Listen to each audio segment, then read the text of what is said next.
이어서 16절에서는 이렇게 말씀하십니다. 모든 것 위에 믿음의 방패를 가지고 이로써 능히 악한 자의 모든 불화살을 소멸하고. 아멘.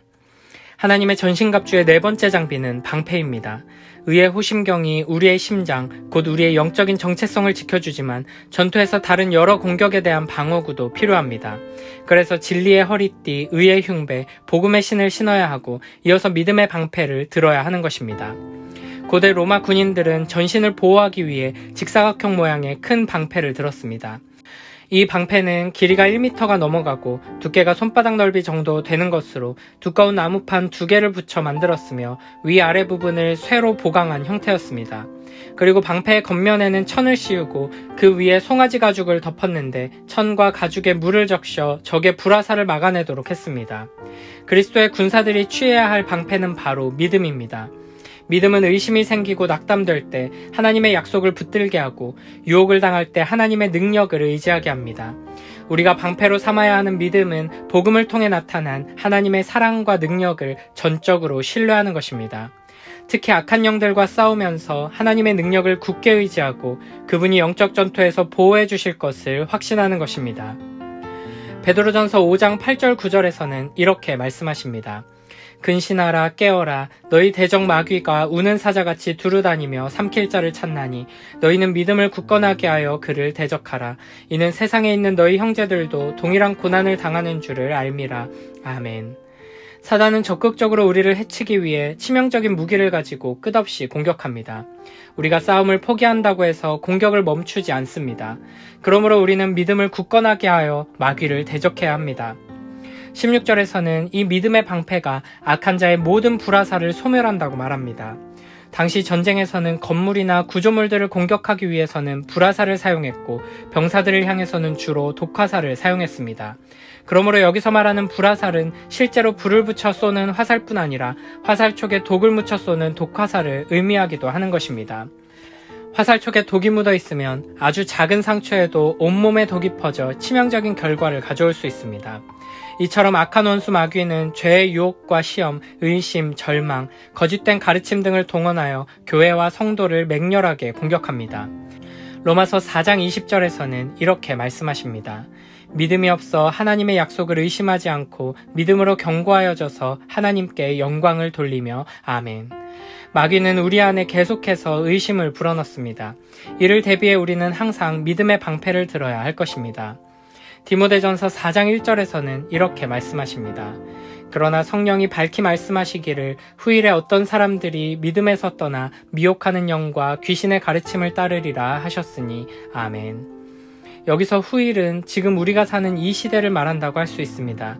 세상의 핍박 앞에서는 하나님의 백성들이 믿음을 지키며 잘 이겨내지만 오히려 세상의 좋은 것, 힘과 권력과 물질의 유혹 앞에서 약해지는 모습을 보게 됩니다.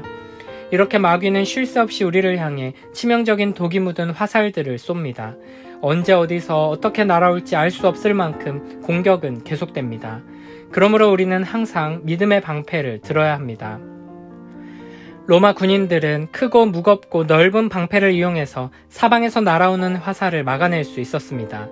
물론 아무리 방패가 커도 사방에서 날아오는 화살을 다 막을 수는 없을 것입니다. 그래서 로마 군대는 부대가 한자리에 모여서 밀집 대응을 이루어서 사방을 방어했습니다. 나의 방패로 나만을 방어하는 것이 아니라 공동체가 함께 서로를 지켜주는 전략을 사용한 것입니다. 이처럼 우리가 영적인 전쟁터에서 믿음의 방패를 들고 하나 될 때 우리는 서로가 서로를 지켜줄 수 있습니다. 믿음을 지키며 사는 것이 너무 힘겹고 어렵다고 해서 이 믿음의 방패를 내려놓아서는 안 됩니다. 영적인 전투가 별로 어렵지 않다고 착각해서 하나님 앞에서 교만한 마음으로 믿음의 방패를 내버려서도 안 됩니다. 우리는 결코 마귀를 만만하게 여겨서는 안 됩니다. 나 자신을 지키기 위해 그리고 공동체를 지키기 위해 우리에게는 이 크고 무거운 믿음의 방패가 필요합니다. 때로는 이 크고 무거운 믿음의 방패가 우리의 삶의 여정에 큰 짐처럼 느껴질 때가 있습니다. 그러나 우리는 결코 타협해서는 안 됩니다. 작고 가벼운 믿음, 나를 불편하게 만들지 않는 들고 다니기 쉬운 믿음으로는 마귀의 독화살로부터 나와 우리를 지켜낼 수 없기 때문입니다. 이 방패를 잘 들고 방어하는 방법은 하나님의 말씀을 듣고 또 듣는 것입니다. 로마서 10장 17절에서는 이렇게 말씀하십니다. 그러므로 믿음은 들음에서 나며 들음은 그리스도의 말씀으로 말미암았느니라. 아멘. 믿음은 들음에서 납니다. 그러므로 말씀을 들어 믿음을 견고하게 세우는 것이 믿음의 방패를 잘 들고 방어하는 방법입니다. 일주일에 한 번 대충 듣는 것으로는 충분하지 않습니다. 선포되는 설교 말씀을 귀 기울여 듣고 묵상할 뿐 아니라 매일매일 말씀을 읽고 묵상하여 크고 무겁고 강력한 믿음의 방패를 들기 위해 힘써야 합니다. 나의 믿음의 방패가 때로는 상처 입은 지체들, 믿음의 방패를 들 만한 힘이 없어 쓰러져 있는 지체들을 지켜주는 보호막이 되기도 할 것입니다. 반대로 내가 영적인 침체를 겪을 때, 내가 나의 방패를 들고 있지 못하는 그때, 나와 함께하는 공동체의 지체들이 들고 있는 크고 무거운 믿음의 방패가 나를 지켜주기도 할 것입니다. 나를 위해 그리고 우리를 위해 매일매일 말씀에 귀 기울이며 믿음의 방패를 들고 악한 원수마귀의 매서운 공격과 유혹을 막아내는 복된 우리 모두가 되길 축복합니다. 17절에서는 하나님의 전신갑주의 장비들 가운데 5번째이자 마지막 방어용 장비인 구원의 투구가 등장합니다. 당시 로마 군인들은 청동으로 만든 투구를 착용했습니다. 그러나 바울은 로마 군인들의 투구뿐 아니라 이사야서에 등장하는 하나님의 투구를 마음에 두고 있었을 것입니다. 하나님께서는 승리의 전사로서 자기 백성을 구원하시고 대적을 물리치실 때 구원을 그 머리에 써서 투구를 삼으셨습니다. 데살로니가전서 5장 8절에서도 바울은 구원의 소망의 투구를 쓰자고 말합니다. 머리는 생각과 판단을 관장하는 곳입니다. 그 머리는 오직 구원의 투구를 써야만 보호할 수 있습니다. 우리가 영적인 전투를 하는 데 있어서 가장 중요한 것은 우리가 하나님에 대해 바른 지식을 가지고 있느냐 하는 것입니다. 참된 믿음은 바른 지식과 신뢰를 바탕으로 하고 있습니다. 그러므로 우리의 머릿속에 어떤 지식들이 채워지고 있는지 그리고 어떤 생각들이 들어있는지가 매우 중요한 것입니다. 잠언 23장 7절에서는 이렇게 말씀하십니다. 대저 그 마음의 생각이 어떠하면 그 위인도 그러한즉 그가 내게 먹고 마시라 할지라도 그의 마음은 너와 함께하지 아니함이라. 아멘. 그 사람이 어떤 생각을 하느냐에 따라 그런 사람이 된다는 것입니다. 돈을 계속 생각하는 사람은 만몬을 닮아가게 될 것이고 그리스도를 계속 생각하는 사람은 그리스도를 닮은 사람이 될 것입니다. 그래서 생각하는 것, 하나님께서 주신 지성을 최대한 활용해서 바르게 생각하고 매일 묵상하는 것이 매우 중요한 것입니다. 어떤 사람들은 신앙생활에 있어서 가장 중요한 것이 체험이라고 말하면서 생각이 많고 질문이 많은 사람들을 믿음이 없다고 정죄하기도 합니다. 자꾸 생각하려 하지 말고 일단 믿고 신뢰하라고 말합니다. 그러나 하나님에 대한 바른 지식 없는 신뢰는 참된 믿음이 될 수 없습니다. 신앙생활은 체험으로 가슴으로만 하는 것이 아니라 하나님께서 우리에게 주신 지성, 머리를 사용해야 하는 것입니다. 하나님을 아는 지식 없는 체험은 아무 의미가 없을 뿐 아니라 매우 위험할 수 있습니다. 특별하고 신비로운 체험이 의미를 가지려면 이런 사건들을 통해서 참되고 바른 지식으로 나아갈 수 있어야 합니다. 모든 신앙적인 체험들과 영적인 경험들이 우리를 하나님의 말씀에 근거한 믿음으로 인도하지 않는다면 모든 경험은 무의미하며 위험한 것임을 기억해야 합니다. 사도행전 17장 11절에서는 이렇게 말씀하십니다. 베레아에 있는 사람들은 데살로니가에 있는 사람들보다 더 너그러워서 간절한 마음으로 말씀을 받고 이것이 그러한가 하여 날마다 성경을 상고함으로. 아멘. 영적인 전투에 적합한 하나님의 군사로 준비되려면 덮어놓고 믿는 믿음이 아니라 머리를 사용하지 않고 가슴만 뜨거운 믿음이 아니라 하나님의 말씀을 받고 이것이 그러한가 하여 날마다 성경을 상고하는 부지런함을 가져야 합니다. 이렇게 우리의 구원에 대해 하나님의 말씀에 대해 바른 지식으로 우리의 머리를 가득 채우는 것 그리고 그 말씀에 근거하여 바르게 생각하는 것이 구원의 투구를 쓰는 것입니다. 요한복음 10장 1절부터 3절에서는 이렇게 말씀하십니다. 내가 진실로 진실로 너희에게 이르노니 문을 통하여 양의 우리에 들어가지 아니하고 다른 데로 넘어가는 자는 절도며 강도요 문으로 들어가는 이는 양의 목자라. 문지기는 그를 위하여 문을 열고 양은 그의 음성을 듣나니 그가 자기 양의 이름을 각각 불러 인도하여 내느니라. 아멘. 우리는 하나님의 말씀을 통해 들어오는 지식과 생각들에는 귀를 기울이며 따라가야 합니다. 목자이신 주님의 음성에 귀 기울이며 그 음성을 따를 때 우리는 복된 길을 걸어가게 될 것입니다. 그러나 우리를 착취하고 빼앗고 죽이려는 절도와 강도의 음성을 따르지 않도록 주의해야 합니다. 하나님의 말씀이 아닌 다른 통로를 통해 들어오는 이 세상의 거짓된 생각들, 헛되고 악한 마귀의 생각들에 휩쓸리지 않도록 주의해야 합니다. 마귀의 생각과 주님의 생각을 분별할 수 있어야 한다는 것입니다.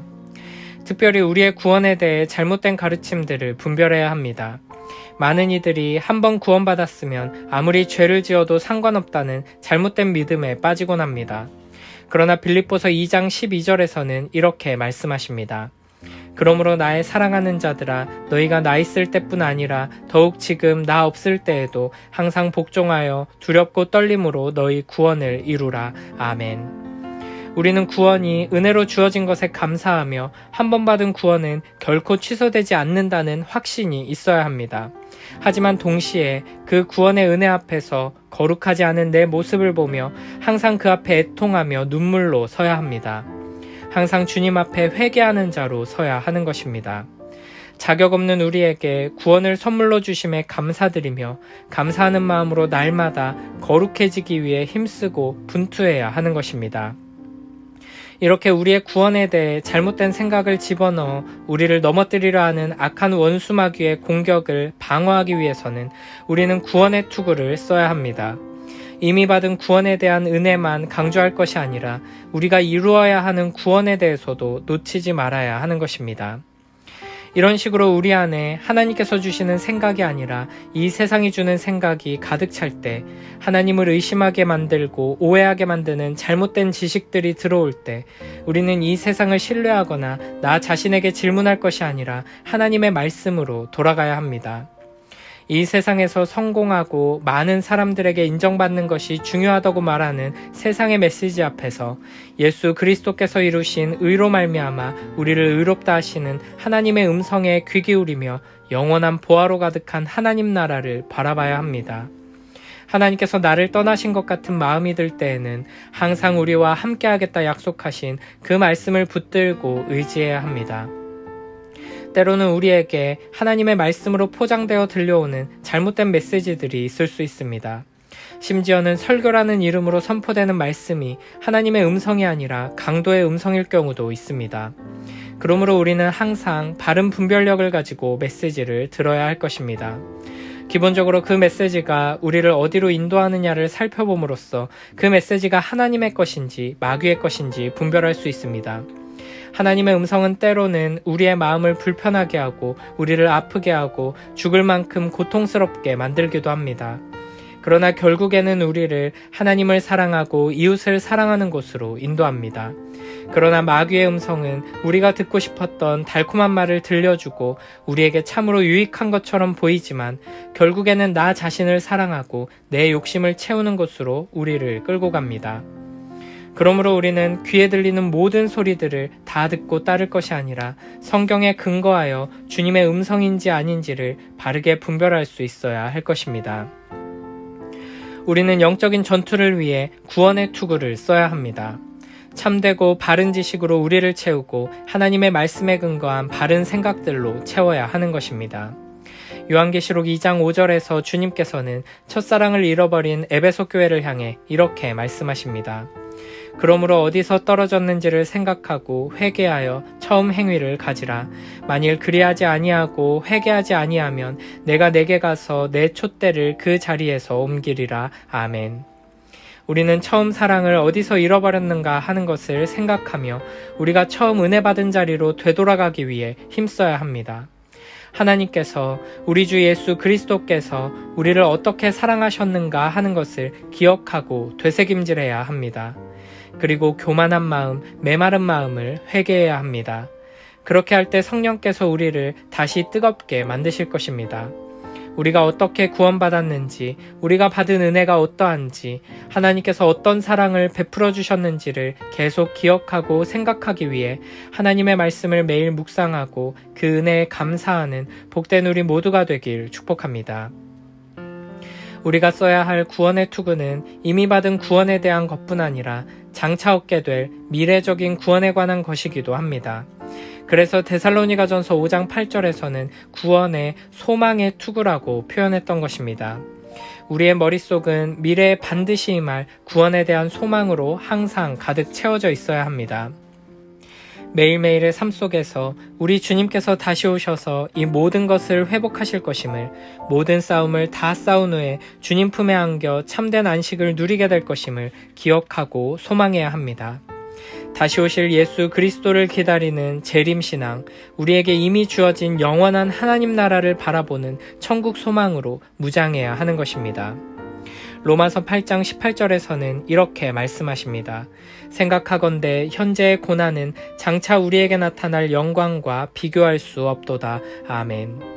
우리는 우리가 받은 구원, 그리고 장차 받을 구원을 생각하고 또 생각해야 합니다. 현재의 고난이 아무리 커도, 우리가 처한 상황과 환경이 아무리 고통스러워도 장차 우리가 받게 될 영광, 그 영원한 생명과 무한한 기쁨에 비하면 아무것도 아니라는 것을 생각하고 또 생각해야 합니다. 다른 생각과 논리와 가치관이 우리 머리에 들어오지 못하도록 영광스럽고 아름다운 구원의 투구를 쓰고 전투에서 승리하는 복된 우리 모두가 되길 축복합니다.